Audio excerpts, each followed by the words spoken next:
சின்ன மருமகள் சீரியல்ல சித்ராவும் ஈஸ்வரியும் பேசிக்கிறாங்க. பரவாயில்ல சேது, 2 நாள் இன்னும் எக்ஸ்ட்ரா சென்னையில் இருந்துட்டு வர்றா. ஐஸ்வர்யா நம்ம போட்ட பிளான் எல்லாம் பயங்கரமாக எக்ஸிக்யூட் பண்ணிட்டா போலயே. நம்ம சொல்லி கொடுத்த மாதிரியே சேது இருக்க வச்சுட்டான் பாரு. ஆனால் என்ன, இந்த கூட கூட்டிகிட்டு போனவங்களையெல்லாம் அனுப்பிச்சி வச்சிருக்கலாம். ஏதோ பாவம் அவனால் முடியல போல அப்படின்னு சொல்லி பேசிக்கிட்டு இருக்கிறாங்க. அப்போது சித்ரா இருந்துக்கிட்டு, அம்மா இருங்கம்மா, நானே ஐஸ்வர்யாவுக்கு ஃபோன் பண்ணுறேன், அங்கே என்ன நடந்தது, என்ன பண்ணிட்டு இருக்காங்க என்னன்னு நம்ம கேட்போம் அப்படிங்கிறாங்க. சரி சரி ஃபோன் பண்ணி கேட்போம் ஐஸ்வர்யாவை அப்படின்னு சொல்லிட்டு ஃபோன் எடுக்கிறாங்க. அப்போது ஈஸ்வரி சொல்கிறாங்க, ஆமாம் நம்மளுக்கு ஐஸ்வர்யா சந்தோஷமாக இருந்தான்னா மட்டும்தான் நமக்கு நல்லா பெனிஃபிட் சித்தோ. ஐஸ்வர்யா இல்லாமல் தமிழ் இருந்தால் ஐயோ நமக்கு வேலைக்கே ஆகாது. ஐஸ்வர்யாவும் சேதுவும் சந்தோஷமாக இருக்கணும், அப்போ தான் நம்ம சந்தோஷமாக இருக்க முடியும் அப்படிங்கிறாங்க. அம்மா இதுக்கு அருங்கம்மா, அதுக்கு தானே ஃபோன் பண்ணுறேன், அதுக்குள்ளே ஏன் அவசரப்படுறீங்க அப்படின்னு சொல்லிட்டு ஐஸ்வர்யாவுக்கு ஃபோன் பண்ணிட்டாங்க சித்து. அப்போது ஐஷு ஃபோன் எடுத்து சொல்லுங்க அக்கா அப்படிங்கிறாங்க. என்ன ஐஷு என்ன பண்ணிகிட்ருக்க? ஆமாம் நல்லா பிளான் பண்ணி மாமாவை எக்ஸ்ட்ரா இருக்க வச்சுட்டியே சென்னையிலேயே, வெல்டன் ஐஸ்வர்யா அப்படின்னு சொல்கிறாங்க. அப்போது ஐஸ்வர்யா வந்துட்டு, அட போங்க நீங்கள் வேற, அவருக்கு மீட்டிங் இருக்கான், அதனால தான் இன்னும் 2 நாள் எக்ஸ்ட்ரா இருந்துக்கிட்டாரு. நான் அப்போ கூட எவ்வளவோ கஷ்டப்பட்டு மீனாட்சி அனுப்பிச்சி வச்சிடலாம், மலர் கருப்பண்ணா எல்லாருமே எடுத்துகிட்டு போகட்டும், நம்ம மட்டும் இங்கே இருந்துக்கலாம் அப்படின்னு எவ்வளவோ சொல்லி பார்த்தேன். ஆனால் என் பொண்ணு எங்கிட்ட தானே இருக்கணும், எனக்கு நல்ல சான்ஸ் கிடச்சிருக்கு இன்னும் 2 நாள் எக்ஸ்ட்ரா வச்சுக்கிறதுக்கு. அதனால் என் பொண்ணு எங்கிட்ட தான் இருக்கணும், நான் யாருக்கிட்டையும் விட்டு கொடுக்க மாட்டேன்ட்டாரு. ஒரு மீட்டிங் போனப்போ கூட மீனாட்சியை தூக்கிட்டே தான் போயிட்டுருக்காரு.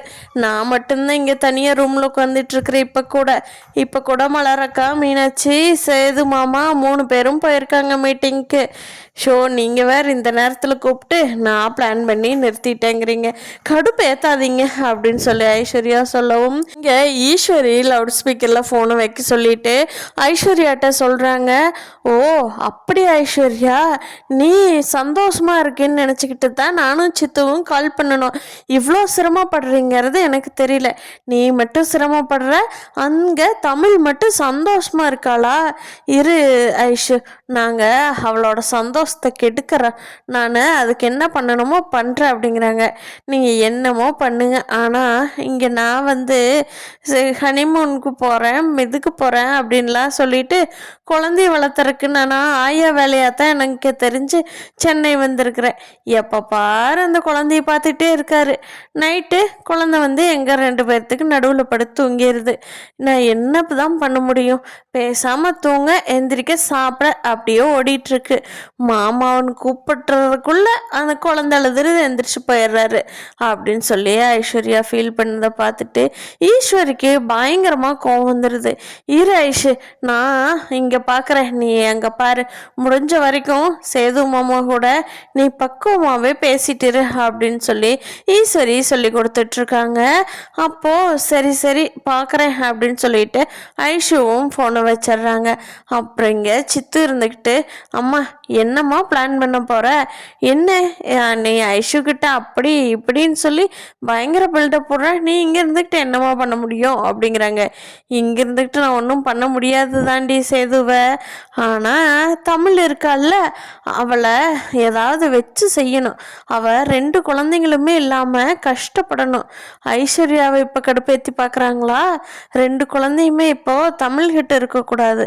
தமிழ்கிட்ட இல்லாமல் இருந்தால் அவளுக்கு எவ்வளோ கஷ்டமாக இருக்கும், அந்த கஷ்டத்தை அவளுக்கு கொடுக்கணுண்டி, அப்போ தான் சரியாக வரும் அப்படின்னு சொல்லிட்டு வேகமாக நீ கிளம்பி வாச்சித்து தமிழ் வீட்டுக்கு போயிட்டு வரலாம் அப்படின்னு சொல்லிட்டு கிளம்பி தமிழ் வீட்டுக்கு போகிறாங்க. அங்கே போய் பார்க்கும்போது தனம் மட்டும்தான் குழந்தைய பார்த்துட்ருக்காங்க. எல்லாரும் ஆளாளுக்கு ஒரு இடத்துல வெளியில் வேலையாக போயிட்டாங்க. அப்போ ஈஸ்வரி சித்துட்டு சொல்கிறாங்க, சித்து செம்ம டைமிங்கில் வந்திருக்கோம் சித்து, நமக்கு தான் நல்ல நேரம் போல். இங்கே பாரு, வீட்டில் யாரும் இல்லை, இந்த தனம் மட்டும்தான் இருக்கான், இவ்வளோ ஏமாத்துறதெல்லாம் ரொம்ப ஈஸியான வேலை அப்படின்னு சொல்லிட்டு தனத்தை ஜூஸ் வேணும் எங்களுக்கு, நல்லா ஜில்லுன்னு எடுத்துகிட்டு வா தனம் அப்படிங்க. எங்கள் வீட்டில் ஃப்ரிட்ஜ் இல்லையேங்க, போய் கடையில் தான் வாங்கிட்டு வரணும் அப்படிங்கிறாங்க. போம்மா போம்மா போய் வாங்கிட்டு வா, இந்த வெயிலில் வந்ததுக்கு எங்களுக்கு ரொம்ப குடிக்கணும் போலயே இருக்குது, அதுக்குள்ளே தமிழ் வந்துடுவான்ல, நீ போய் வாங்கிட்டு வா அப்படின்னு சொல்லி ரொம்ப நைஸாக பேசி தனத்தை அனுப்பிச்சி வச்சிடுறாங்க. அனுப்பிச்சி வச்ச கையோட தான் பேக்கில் கொண்டுட்டு வந்திருந்த அந்த பேப்பர் எடுத்து அழகர் படுத்திருந்த கட்டலில் வச்சுட்டு அழகரை தூக்கிக்கிட்டு ஓடி வந்துடுறாங்க இவங்க வீட்டுக்கு.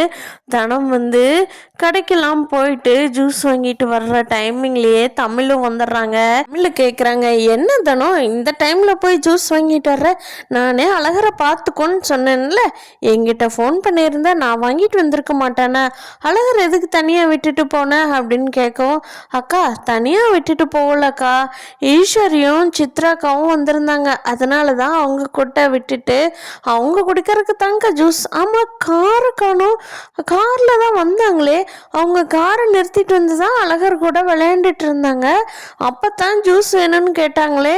ஆமாம் இப்போ காரை காணா எங்கக்கா அப்படிங்கிறாங்க. அவங்க வெளியில் இது போயிட்டாங்களா அப்படின்னு சொல்லி தானே கேட்கவும், ஏண்டி நான் இப்போ தான் உள்ளே வர்றேன், நீ எங்கிட்ட கேள்வி கேட்குற, அப்போ அழகர் எங்க அப்படின்னு சொல்லிட்டு நம்ம தனமும் ஓடி போய் அழகர் படுத்திருந்த கட்டளை பார்க்குறாங்க. அங்கே பார்த்தா குழந்தைய காணோம், அதுக்கு பதிலாக ஒரு லெட்ரு மட்டும்தான் இருக்குது. அப்போது ஈஸ்வரி தான் அந்த வேலையை பார்த்துட்டு போயிட்டாங்க. குழந்தைய எடுத்துக்கிட்டு, இந்த குழந்தை வந்து திங்கக்கிழமையே எங்களுக்கு வர வேண்டியது இன்னும் வந்து சேரல, அதனால் இந்த அழகர் எங்கள் வீட்டுக்கு எடுத்துகிட்டு போகிறோம் அப்படின்னு சொல்லி லெட்ரு எழுதி வச்சுட்டு ஈஸ்வரியும் சித்துவும் குழந்தைய தூக்கிட்டு போயிட்டாங்க. இதை பார்த்த தமிழுக்கு வந்துச்சு பாருங்க கோபம், கத்துனாங்களே. டைரெக்டாக அங்கே ஈஸ்வரிக்கே காது கேட்குற மாதிரி வேகமாக ஆட்டோ எடுத்துக்கிட்டு போகிறாங்க. அங்கே வீட்டுக்கு போய் ஈஸ்வரி வாசலில் தான் வந்து நின்றுட்டுருக்கா. ஈஸ்வரிக்கிட்ட கேட்குறாங்க, ஏய் நீ எப்படி என் குழந்தைய எடுத்துக்கிட்டு வரலாம், உனக்கு என்ன ரைட்ஸ் இருக்குது அப்படின்னு சொல்லி தமிழ் கத்துறாங்க. அதை பார்த்த ஈஸ்வரி, ஏன் திங்கக்கிழமையானா அந்த குழந்தை எங்கள் வீட்டுக்கு தானே வரணும், ஆனால் வரல குழந்தை, அதனால தான் நான் தூக்கிட்டு வந்தேன் அப்படிங்கிறாங்க. அப்போ தமிழ், ஓஹோ அதே திங்கக்கிழமை மீனாட்சி என் வீட்டுக்கு வரணும்னு இருக்குல்ல, மீனாட்சி ஏன் கொண்டுட்டு வந்து கொடுக்கல அப்படிங்கிறாங்க. அது சென்னைக்கு போனவங்க அங்கே மாட்டிக்கிட்டாங்க, அப்போது அவங்க வந்து சேர்ந்து தானே ஆகணும், அவங்க ஏதோ வேலையாக மாட்டிக்கிட்டாங்க, அவங்களே வர முடியல, அவங்க வந்து குழந்தைய கொடுக்கலன்னா சொல்லலாம், அவங்களே வர முடியாதப்ப நீ மீனாட்சி மட்டும் கேட்டால் எப்படி கொடுக்க முடியும் அப்படிங்கிறாங்க. அந்த அறிவு இருக்குல்ல, அப்போ மீனாட்சி கொடுக்காம அழகர் எடுத்துக்கிட்டு ஏன் வர்றோன்னு உனக்கு அறிவு இல்லையா அப்படின்னு சொல்லி கத்தவும், அதுக்கு ஈஸ்வரி இருந்துக்கிட்டு, முடியாது நீ வேணா பஞ்சாயத்து கூட்டு, திங்கக்கிழமை குழந்தை எங்ககிட்ட வரணும், அவ்வளோதான் எனக்கு தெரியும், அது மற்றதெல்லாம் நீ வந்து சேது மாமாட்ட தான் கூப்பிட்டு பேசிக்கணும் அப்படிங்கிறாங்க. ஆமாம் நானும் சேதுவோ யாரோ பேசிக்கிறோம், உனக்கும் என் குழந்தைக்கு என்ன சம்மந்தம், நீ எதுக்கு என் குழந்தைய எடுத்துகிட்டு வந்த, பதில் சொல்லுடி, இப்போ போய் குழந்தைய எடுத்துகிட்டு வந்து கொடுக்க போறியா, உன்னை அப்படியே கழுத்து நெரிச்சு கொலை பண்ணிடட்டுமா அப்படின்னு சொல்லி தமிழ் கத்துறாங்க. ஒரு அம்மாவா தமிழோட ஃபீலிங்ஸை எல்லாத்தினாலையும் புரிஞ்சுக்க முடியுது. இந்த வீடியோ பிடிச்சிருந்தா லைக் பண்ணிவிட்டு நம்ம சேனல் இன்னும் சப்ஸ்கிரைப் பண்ணாதாங்க சப்ஸ்கிரைப் பண்ணிக்கோங்க. மீதி கதையை நாளைக்கு எபிசோடில் பார்ப்போம்.